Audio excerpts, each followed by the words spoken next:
أعوذ بالله من الشيطان الرجيم. بسم الله الرحمن الرحيم.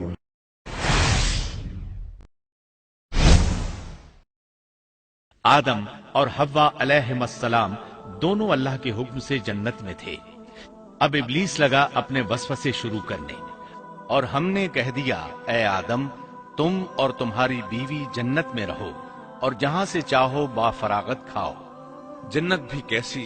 اللہ فرماتے ہیں وہ جنت کہ جس کی چوڑائی ہی آسمانوں اور زمین کے برابر ہے۔ سو اس جنت میں سے جو چاہو سو کھاؤ، کچھ بھی منع نہیں سوائے ایک درخت کے، چنانچہ ارشاد ہوا اور ہم نے کہا اے آدم تم اور تمہاری بیوی جنت میں رہو، پھر جس جگہ سے چاہو با فراغت کھاؤ، اور اس درخت کے پاس مت جاؤ ورنہ ظالموں میں سے ہو جاؤ گے۔ ایک اور جگہ فرمایا اور جب ہم نے فرشتوں سے کہا کہ آدم کو سجدہ کرو تو ابلیس کے سوا سب نے سجدہ کیا، ابلیس نے انکار کیا، تو ہم نے کہا اے آدم یہ تیرا اور تیری بیوی کا دشمن ہے، خیال رکھنا ایسا نہ ہو کہ وہ تم دونوں کو جنت سے نکلوا دے اور تو مصیبت میں پڑ جائے۔ یہاں تو تجھے آرام ہے، نہ تو بھوکا ہے اور نہ ننگا، اور نہ تو یہاں پیاسا ہوتا ہے نہ دھوپ سے تکلیف اٹھاتا ہے۔ گویا اللہ نے سیدنا آدم علیہ السلام کو وسوسے سے پہلے ہی خبردار کر دیا تھا۔ ان آیات سے یہ بھی پتا چلا کہ انسان سے ابلیس کی عداوت اور دشمنی ابتدا ہی سے چلی آ رہی ہے۔ اللہ نے آدم علیہ السلام کو کامل نعمتوں سے نوازا، بھوک نہ پیاس، یہاں تک کہ پیاس کے اسباب سے بھی محفوظ، نہ گرمی اور نہ دھوپ، پھر بے انتہا حسن و جمال، مشقت نہ تکلیف، بدبختی نہ بدقسمتی۔ آدم اور حوا علیہ السلام کے دلوں میں وسوسہ ڈالنے کے بارے میں بھی قرآن نے روشنی ڈالی ہے۔ پھر شیطان نے ان دونوں کے دلوں میں وسوسہ ڈالا۔ یہ وسوسہ اس نے ان دونوں کو طمع دلانے کی صورت میں پورا کیا، اور یہ طمع دلائی کہ اس درخت کو کھانے سے ہمیشگی اور بقا ملتی ہے اور کبھی نہ ختم ہونے والی بادشاہت حاصل ہوتی ہے، اور اس وسوسے کا مقصد یہ تھا تاکہ ان کا پردہ بدن جو ایک دوسرے سے پوشیدہ تھا دونوں کے روبرو بے پردہ کر دے۔ ان کی شرمگاہوں کو ننگا کرنے کے لیے اس نے ایسا کیا۔ وہ دونوں کپڑے میں ملبوس تھے، ستر ڈھانپ رکھا تھا۔ جب انہوں نے اس درخت سے کھایا تو لباس نیچے گر گیا، دونوں برہنہ ہو گئے۔ یہی شیطان چاہتا تھا کہ انہیں برہنہ کر دے، اللہ کی نافرمانی پر اکسائے۔ ارشاد ہوتا ہے شیطان نے انہیں وسوسہ ڈالا، کہنے لگا اے آدم کیا میں تجھے دائمی زندگی کا درخت اور وہ بادشاہت نہ بتلا دوں جو کبھی پرانی نہ ہو؟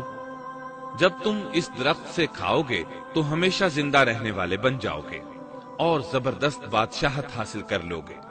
اس نے یہ تمنا بھی دلائی۔ تمہارے رب نے تم دونوں کو اس درخت سے اس لیے منع کیا ہے کہ تم دونوں فرشتے نہ بن جاؤ یا ہمیشہ زندہ رہنے والے نہ بن جاؤ۔ یعنی تم اس درخت سے کھا لو گے تو فرشتے بن جاؤ گے اور ہمیشہ قائم دائم رہو گے۔ پھر وہ وسوسہ ڈالتے ہوئے جھوٹی قسمیں کھانے لگا، جیسا کہ ارشاد ہوتا ہے اور ان دونوں کے روبرو قسمیں کھانے لگا کہ یقین آ جائے میں آپ کا خیر خواہ ہوں۔ اللہ کی قسم کھانے لگا، اور اس وقت سے جھوٹی قسموں کی ابتدا ہوئی۔ اس نے ان دونوں کو فریب دے کر بہکا لیا، جیسا کہ فرمایا فَدَلَّاهُمَا بِغُرُورٍ، یعنی دھوکے سے انہیں پھسلایا، حالانکہ انہیں کسی چیز کی کمی نہیں تھی۔ بھلا وہاں کیا محتاجی ہو سکتی تھی؟ جنت میں سکون سے زندگی بسر کر رہے تھے، جنت سے بڑھ کر کیا چاہیے؟ ہمیشہ کے لیے جنت مل چکی تھی۔ اللہ تعالیٰ فرماتے ہیں ان دونوں نے جب درخت کو چکھا دونوں کا پردہ بدن ایک دوسرے کے روبرو کھل گیا، دونوں اپنے بدنوں پر درختوں کے پتے جوڑ جوڑ کر رکھنے لگے۔ کپڑے اترنے پر دونوں کو حیا آئی، اس لیے کہ انسان کی فطرت میں برہنہ ہونے کی ناپسندیدگی شامل ہے۔ برہنہ ہو گئے تو کوئی لباس نہیں تھا، اس لیے درختوں کے پتے جوڑ کر جسم ڈھانپنے لگے۔ حدیث میں آیا ہے آدم بھاگنے لگے تو اللہ نے پکارا آدم مجھ سے بھاگتے ہو؟ آدم بولے اللہ میں شرم کی بنا پر بھاگ رہا ہوں، اور اس وجہ سے کہ تیرے سامنے برہنہ کیسے رہوں۔ پھر یہ کہ نافرمانی کا ارتکاب بھی کر چکا ہوں۔ یہاں ایک سوال پیدا ہوتا ہے، دونوں میں سے پہلے کھانے والا کون تھا؟ اس بارے میں راجح قول یہ ہے کہ وہ حوا علیہ السلام تھی۔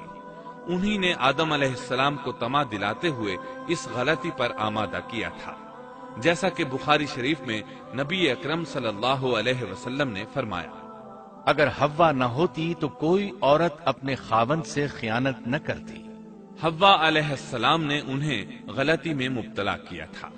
اگر حوا علیہ السلام نہ ہوتی تو آدم بھی خیانت میں مبتلا نہ ہوتے اور نہ معصیت میں مبتلا ہوتے۔ تب اللہ نے انہیں پکارا، کیا میں نے تم دونوں کو اس درخت سے نہیں روکا تھا؟ اور کیا یہ نہیں کہا تھا کہ شیطان تمہارا کھلا دشمن ہے؟ اب توجہ طلب بات یہ ہے کہ اس موقع پر دونوں نے کیا طرز عمل اختیار کیا؟ کیا وہ دونوں اپنی معصیت پر بضد رہے اور تکبر کرنے لگے، جیسا کہ ابلیس نے سجدہ کرنے سے انکار کیا تھا اور پھر لگا تھا اپنی معصیت پر اصرار کرنے؟ یا ان دونوں نے توبہ کر لی؟ جی ہاں، دونوں نے توبہ کر لی، جیسا کہ قرآن مجید میں آتا ہے، دونوں نے کہا، اے ہمارے رب، ہم نے اپنا بڑا نقصان کیا، اور اگر تو ہماری مغفرت نہ کرے گا اور ہم پر رحم نہ کرے گا تو واقعی ہم خسارہ پانے والوں میں سے ہو جائیں گے۔ اس قصے میں ایک سوال یہ ذہن میں پیدا ہوتا ہے کہ جب سیدنا آدم علیہ السلام کو ابلیس نے سجدہ نہ کیا تو اللہ تعالیٰ نے اسے مردود بنا کر جنت سے نکال دیا۔ پھر وہ سیدنا آدم علیہ السلام کو اس درخت کے قریب کس طرح لے گیا جبکہ وہ جنت سے باہر ہو چکا تھا؟ قرآن کریم میں اس بارے میں یہ الفاظ آئے ہیں، پھر شیطان نے ان کے دلوں میں وسوسہ ڈالا۔ یہ وسوسہ اس نے کیسے ڈالا جبکہ وہ جنت سے نکالا جا چکا تھا؟ مفسرین نے اس کے جواب میں لکھا ہے کہ اس نے جنت سے باہر رہ کر یہ وسوسہ ڈالا تھا۔ جیسے آج کل تار اور بغیر تار کے آواز کو دور دراز علاقوں تک پہنچایا جا سکتا ہے، ایسے ہی شیطان نے اپنی طاقت سے یہ وسوسہ ان کے دلوں تک پہنچایا۔ اللہ کا حکم ہوا، جنت سے اتر جاؤ۔ مزید فرمایا، تم آپس میں ایک دوسرے کے دشمن ہوگے اور تمہارے واسطے زمین میں رہنے کی جگہ ہے اور ایک وقت تک نفع حاصل کرنا ہے۔ اللہ نے مزید فرمایا تم وہیں زندگی بسر کرو گے اور وہیں مرو گے اور وہیں سے دوبارہ نکالے جاؤ گے۔ قرآن مجید کے دیگر مقامات میں بھی اس قصے کی تفصیل موجود ہے۔ مثلاً فرمایا، اور اس سے قبل ہم نے آدم سے ایک عہد لیا تھا مگر وہ بھول گئے اور ہم نے ان میں کوئی عزم نہیں پایا۔ اللہ تعالیٰ فرماتے ہیں، اور جب ہم نے فرشتوں سے کہا آدم کو سجدہ کرو تو ابلیس کے سوا سب نے سجدہ کیا، اس نے صاف انکار کر دیا تو ہم نے کہا، اے آدم، یہ تیرا اور تیری بیوی کا دشمن ہے، خیال رکھنا ایسا نہ ہو وہ تم دونوں کو جنت سے نکلوا دے اور تو مصیبت میں پڑ جائے۔ یہاں تو تجھے یہ آرام ہے کہ نہ تو بھوکا ہوتا ہے اور نہ ننگا، اور نہ تو یہاں پیاسا ہوتا ہے اور نہ دھوپ سے تکلیف اٹھاتا ہے۔ لیکن شیطان نے اسے وسوسے میں ڈال دیا، کہنے لگا، میں آپ کو دائمی زندگی کے درخت اور وہ بادشاہت بتلاؤں جو کبھی پرانی نہ ہو۔ چنانچہ ان دونوں نے اس درخت سے کھایا، پس ان کے ستر کھل گئے اور وہ بہشت کے پتے اپنے اوپر چپکانے لگے۔ آدم نے اپنے رب کی نافرمانی کی، پس بہک گیا۔ پھر اس کے رب نے نوازا، اس کی طرف توجہ فرمائی اور اس کی رہنمائی کی۔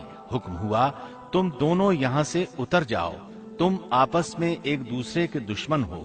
اب تمہارے پاس جب کبھی میری طرف سے ہدایت پہنچے تو جو میری ہدایت کی پیروی کرے نہ تو وہ بہکے گا نہ تکلیف میں پڑے گا، ہاں جو میری یاد سے روگردانی کرے گا اس کی زندگی تنگی میں رہے گی اور بروز قیامت ہم اسے اندھا کر کے اٹھائیں گے۔ آدم علیہ السلام زمین پر اترے اور اپنے رب سے توبہ کے کلمات سیکھ لیے۔ وہ کلمات یہ ہیں، ربنا ظلمنا انفسنا وان لم تغفر لنا وترحمنا لنكونن من الخاسرین۔ اے ہمارے رب، ہم نے اپنا نقصان کیا اور اگر تو نے ہم پر مغفرت و رحمت نہ فرمائی تو ہم خسارہ اٹھانے والوں میں سے ہو جائیں گے۔ آدم علیہ السلام زمین پر اترے اور ان کے ساتھ حوا علیہ السلام بھی اتری اور ان کے ساتھ ہی ابلیس کو بھی اتارا گیا۔ یہ کس جگہ پر اترے اس بارے میں اختلاف پایا جاتا ہے، لیکن ابن عباس رضی اللہ عنہ کی بات راجح محسوس ہوتی ہے کہ آدم علیہ السلام کو ہند میں اور حوا علیہ السلام کو جدے میں اتارا گیا۔ جب آدم علیہ السلام اتر آئے تو حوا علیہ السلام کی تلاش شروع کر دی، زمین میں ان کی تلاش میں سرگرداں ہوئے۔ آخر کار میدان عرفات میں دونوں کی ملاقات ہو گئی۔ چونکہ میدان عرفات میں دونوں نے ایک دوسرے کی معرفت حاصل کی تھی اور ان کا آپس میں تعارف ہوا تھا، لہٰذا اسی مناسبت سے اس میدان کا نام عرفات مشہور ہو گیا۔